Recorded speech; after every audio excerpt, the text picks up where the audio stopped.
Il n'y a pas moyen de passer à Montbéliard sans faire un petit détour par le château de Montbéliard.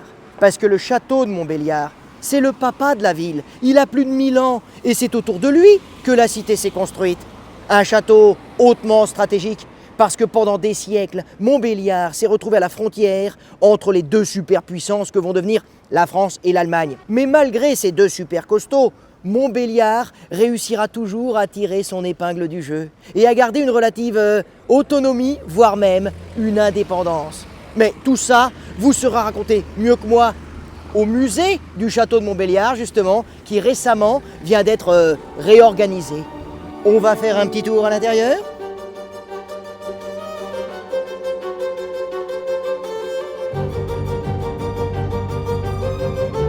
Ah, pour entrer dans le château, il n'y a qu'une entrée, la même depuis 1000 ans. Entrer dans l'histoire. Excellent titre.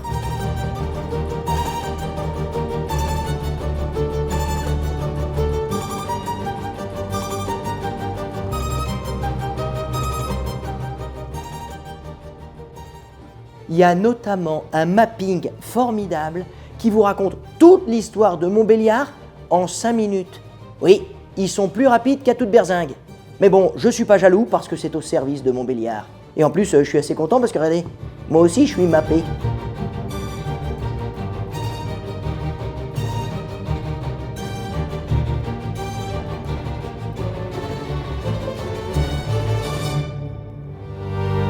Il y a surtout une scénographie magnifique à l'intérieur même du vieux château, parmi les vieilles pierres, qui du coup nous racontent un petit peu leur histoire, aidés aussi par des comédiens qui incarnent les grands personnages de Montbéliard, comme par exemple ici la fameuse comtesse Henriette.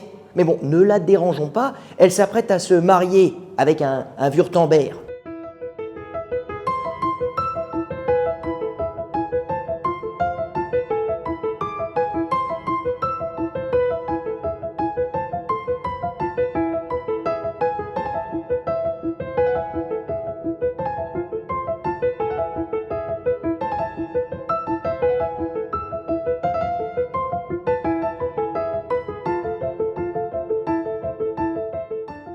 Ah non, je vous jure, hein, le château de Montbéliard aujourd'hui, c'est devenu une véritable machine à remonter dans le temps. Regardez, nous voici à présent au siècle des Lumières et notre principauté brille de 1000 feux.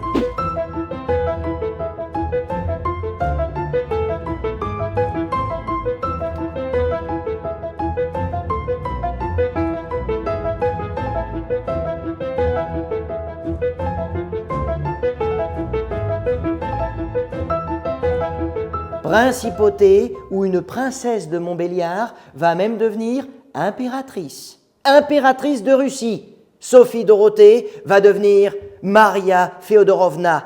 Et oui, ça fait plus Ruskov quand elle a épousé le tsar de toutes les Russies, Sa Majesté Paul Ier. Et elle a plutôt bien joué, hein, Sophie Dorothée, parce qu'un peu plus tard, Montbéliard va être rattaché à la France au moment de la Révolution française de 1789. Mais bon, ça c'est une autre histoire.